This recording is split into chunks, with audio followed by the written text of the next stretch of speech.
Salam dan muja-jua untuk kita semua dimanapun kita berada. Kali ini kami akan sampaikan lagi sebuah turi-turin, yaitu tentang Lau Kawar. Bagaimana ceritanya? Konon katanya yang punya cerita, ada sebuah desa di kaki Gunung Sinabung. Penduduk desa itu hidup tentram, aman, dan saling tolong-menolong sesuai dengan tata krama adat Karo, merga silima, rakut sitelu, tutur siwalu, perkadekaden si 10 tambah sada. Mereka hidup tentram dan suka bergotong royong, saling bantu-membantu. Demikian juga alam lingkungannya sangat subur sekali. Tumbuh-tumbuhan mereka menghasilkan hasil yang melimpah ruah, sehingga mereka sangat bersyukur sekali kepada Tuhan. Suasana di pagi hari demikian sibuk ya. Para penduduk siap berangkat ke ladang masing-masing, mengerjakan pekerjaannya, menggendong anak. Kemudian di kepalanya biasanya juga ada bakul membawa perlengkapan-perlengkapan seperti bahan-bahan makanan. Kemudian sang ayah ataupun para laki-laki juga tidak mau ketinggalan. Dengan beriringan dengan keluarganya, dia membawa hewan-hewan peliharaannya seperti kerbau yang gemuk, supaya nanti bisa juga dipermakani gitu ya, untuk memakan rumput di perladangan. Demikian juga tidak ketinggalan juga burung-burung yang indah berkicau, mereka juga sibuk mencari makan. Begitulah digambarkan suasana indahnya kampung tersebut. Mereka juga sibuk mencari makanan sesuai dengan kodrat yang ditentukan Sang Pencipta, di bata si mandati nuang. Maka di siang hari biasanya di desa itu hanyalah tinggal tua-tua dan anak-anak kecil yang belum bisa ke ladang ya. Mereka biasanya main betung-betung atau main tambai-tambai katanya. Dan sekaligus nyian rumah, menjaga, ada kerinnya gitu secara bergantian. Demikian suasana penghidupan dan kehidupan masyarakat di desa di kaki Gunung Sinabung, yang dalam ceritanya telah terduduk akibat pahanya tebas keramat Deleng Sibayak. Apalagi pada saat sekarang musim penghujan mulai turun, berarti ladang-ladang harus secepat mungkin diolah, dikerjakan sampai tanah menjadi gembur agar segera dapat ditanami padi. Saat mana padi tersebut harus nanti meredang pagi atau menanam padi. Karena itulah maka hampir tiap rumah tangga tidak ada yang dapat santai-santai, maka di rumah pun sepi ataupun jambur, sunyi seperti itu ya. Demikian sunyinya, hanya sekali-sekali terdengar suara tangisan anak-anak, itu pun hanya gara-gara mereka berkelahi, tidak akur dalam permainan mereka. Mungkin anak-anak itu juga saling menyindir dalam permainan berbetung-betung di bawah kolong rumah. Berbeda dengan anak-anak yang sedang bermain redakan-dakan gitu ya di kolong rumah juga. Di kolong rumah adat biasanya mereka itu asik bermain redakan-redakan, rukun serta akrab, mencontoh suasana penghidupan sebuah rumah tangga yang damai.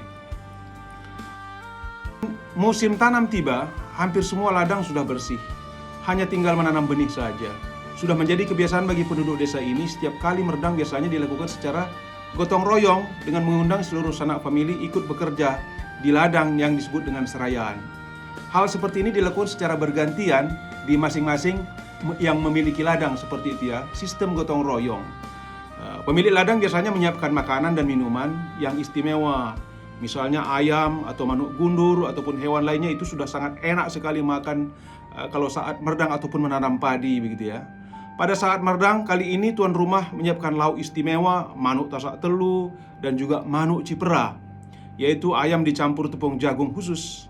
Dan ladang yang meredang kali ini katanya adalah ladang milik Patungkir. Malam menjelang subuh, Ibu si Tungkir sudah berkemas menyiapkan beras.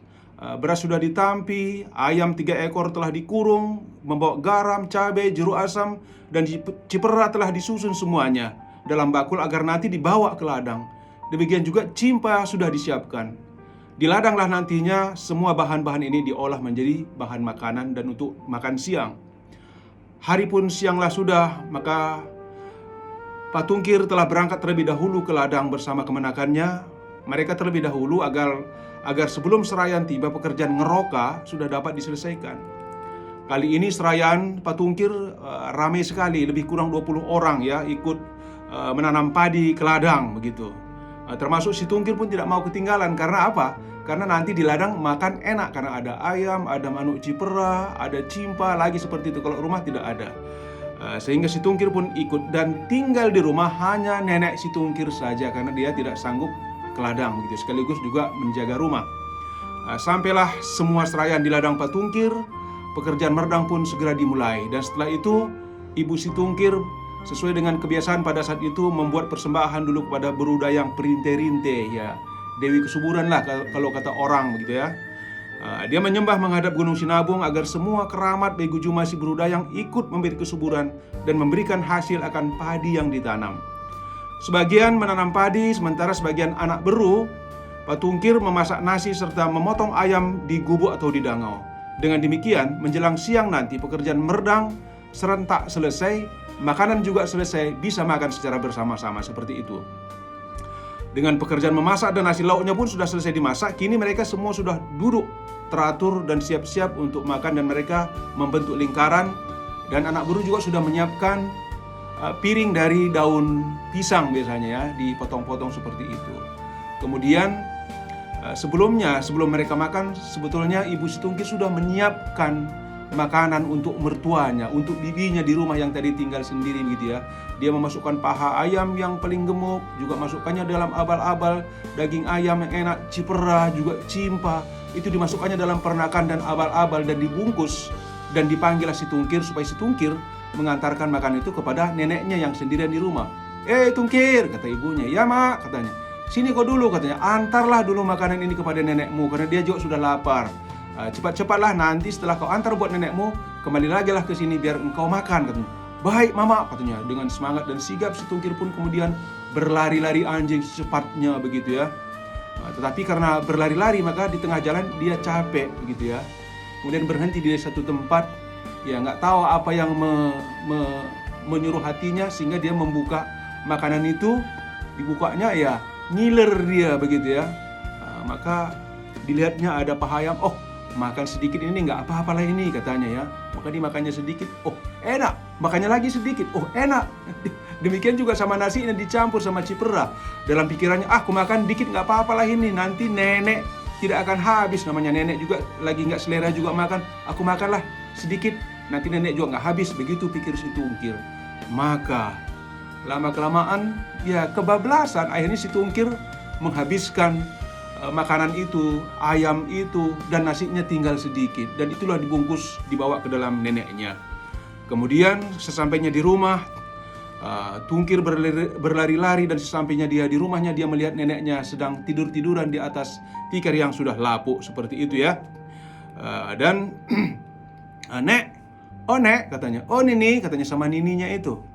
Ini Nek, katanya, ini nasi dan gulai, makanlah Nek, kata si Tungkir kepada neneknya. Ya, kemudian diberikannya lah makanan itu kepada neneknya. Neneknya nggak langsung buka karena neneknya juga lagi tidak selera makan. Kemudian si Tungkir pun kembali berlari pergi ke ladangnya untuk makan siang, menemui orang tuanya dan seluruh kerabat yang lagi menanam padi. Setelah si Tungkir sampai di ladang, ia melapor kepada ibunya bahwa makanan sudah diberikan kepada neneknya. Bagus nak, kata ibunya. Bagus, katanya. Duduklah biar kau ambilkan juga piringmu biar kau juga makan, kata ibunya kepada si Tungkir. Akhirnya pun si Tungkir duduk menghadap piringnya yang juga terbuat dari daun pisang. Kemudian ibunya menaruh nasinya begitu. Jadi nenekmu sudah makan benar ini, kata ibunya. Dipastikan lagi kepada si Tungkir. Sudah mak, katanya. Lahap kali pun makan nenek itu. Ku minta tadi sedikit pun nasinya itu nggak dikasih nenek itu, katanya. Nggak dikasihnya aku, katanya. Datang kata bapaknya, dia juga senang gitu. Lagian ngapain pula kau minta sama nenekmu? Itu kan bagian nenekmu, kata bapaknya. Kau kan makananmu sini banyak, kata bapaknya. Tapi karena si Tungkir sudah memang pingin makan, dia tidak memperdulikan apa yang disampaikan bapaknya, itu dia makan begitu ya. Sementara ketika Tungkir sudah meyakinkan ibunya dan semua sudah terjadi seperti itu, dan mereka melanjutkan untuk menanam padi lagi, sementara di rumah sang nenek ingin makan ya. Dibukanya lah secara gemetaran bungkusan itu yang diserahkan cucunya itu. Dikeluarkannya isinya satu persatu. Dibukanya pernakan tadi atau tempat nasi tadi. Alangkah terkejutnya ia. Nasinya hanya sekepel. Dibukanya juga gumbar tempat gulai itu tadi begitu ya. Hanya tinggal bekasnya aja. Dibukanya juga abal-abal. Isinya hanya sekerat tulang paha ayam dan sepotong tulang dada ayam yang dagingnya tidak ada lagi. Alangkah sedih hati si nenek ujur itu. Hatinya pun pilu hancur. Oh, inikah yang diberikan menantuku? Inikah yang diberikan permenku kepada aku? Alangkah durjananya dia. Mengapa mesti nasiku hanya sekepal dan gulaiku hanya bekas-bekas dan tulang-tulang ini? Mengapa gerangan tulang-tulang ini yang diberikan kepada aku? Sedangkan sebetulnya hati ayam pun gak bisa lagi kumakan. Ini dikasih pula tulang, kata nenek itu dengan sangat sedih sekali. Dengan hati pilu, perlahan-lahanlah nenek itu keluar dari rumahnya. Dan dia bangkit keluar rumah dan dia duduk di halaman sambil memegang tulang ayam itu tadi. Tulang ayam yang kening sekarat itu tadi seperti itu ya, masih digenggamnya. Air matanya meleleh di pipinya. Kemudian dia sujud dan dia angkatnya tangannya sambil memegang tulang itu. Oh, di bata Tuhan, di bata Simada Tinuang, lihatlah aku ini. Lihatlah perbuatan permenku, menantuku, anak dan cucuku. Oh, di bata, katanya sambil sedih, sambil keluaran air matanya gitu. Karena dia gak menyangka dikasih makan yang hangat tapi isinya tulang seperti itu ya. Oh, di bata Simada Kuasa, kepadamulah aku mohon doa. Kutuklah manusia ini. Hukum dunia ini sebagai kedurjanaan anakku terhadapku, kedurjanaan permenku kepadaku, kedurjanaan cucuku kepadaku. Oh Tuhan, katanya sedih seperti itu sambil air matanya. Kemudian si nenek itu katanya tadi mengangkat tulang-tulang ayam itu kemudian ditancapkannya di tanah. Sambil ditancapkannya ke tanah, oh di bata Tinuang, Tuhan pencipta, Engkaulah yang menciptakan segala yang ada. Keluarkanlah kekuasaanmu, tunjukkanlah kekuasaanmu dari tanah ini. Pelan-pelan dicabutnya tulang-tulang tadi begitu ya, yang ditancapkan di tanah itu tadi. Kemudian sambil ditaburkanlah nasi yang tinggal sekepal itu tadi katanya ke dalam tanah. Maka tiap butir yang jatuh ke tanah itu muncratlah air katanya ya. Menjadikan mata-mata air yang semakin deras semakin besar. Dan begitu bulir-bulir nasi itu tadi masuk ke dalam tanah, maka muncratlah juga air. Sehingga mata air banyak dan semakin lama semakin besar. Sehingga menyebabkan air semakin menggelora menggenangi halaman desa tersebut. Dan semakin tinggi juga air mengenangi rumah-rumah dan terbenam. Semakin luas genangan air melimpah ke seluruh lembah dan dataran rendah sekitar desa dan terjadilah air bah. Konon katanya karena air penuh, maka terbentanglah sebuah danau dan si nenek itu pun tenggelam mati pasrah ikut bersama dengan air bah itu. Dan konon katanya air itu pun sampai ke ladang Bapak Situngkir yang sedang nanam padi ataupun meredang. Dan semuanya mati tergenang, satu orang pun tidak ada yang dapat menyelamatkan diri. Tidak ada terkecuali si Tungkir pun yang tadi katanya memberikan tulang-tulang itu yang durhaka kata neneknya itu pun ikut meninggal kena air bah tersebut. Dan menjadilah danau. Pak Tungkir dan keluarganya dan seluruh kerabatnya pun ikut tenggelam di dalam air tersebut. Sore harinya satu kelompok yang juga meredang, tetapi berbeda dengan ladang Pak Tungkir, ketika pulang ke desa dari meredang ke rumah, mereka terperanjat dan begitu kaget dan terjadi hiruk pikuk karena melihat desa mereka itu sudah digenangi oleh air gitu ya. Mereka menjerit histeris, barang-barangnya sudah terapung di dalam danau itu. Maka mereka itu pun mengambil galah-galah gitu ya, bambu dari panjang gitu. Ditarikilah barang-barang seperti ayam, babi atau barang-barang rumah tangga yang masih tersisa ya. Ya mina kayak kawar-kawari, ayo kawar-kawari katanya sambil menggunakan galah itu untuk menarik barang-barang yang tinggal itu. Ya. Itulah masyarakat yang tinggal itu hidup di sekitar situ. Dan di tempat itu terjadilah danau yang kemudian disebut, karena tadi disebutnya kawar-kawari, disebut Lau Kawar. Nah, inilah cerita dari daerah Karo yang ditulis oleh Terang Sitepu. Terima kasih, Gujur Ras Mejuah Juah kita Krina. Tuhan memberkati. Salam budaya.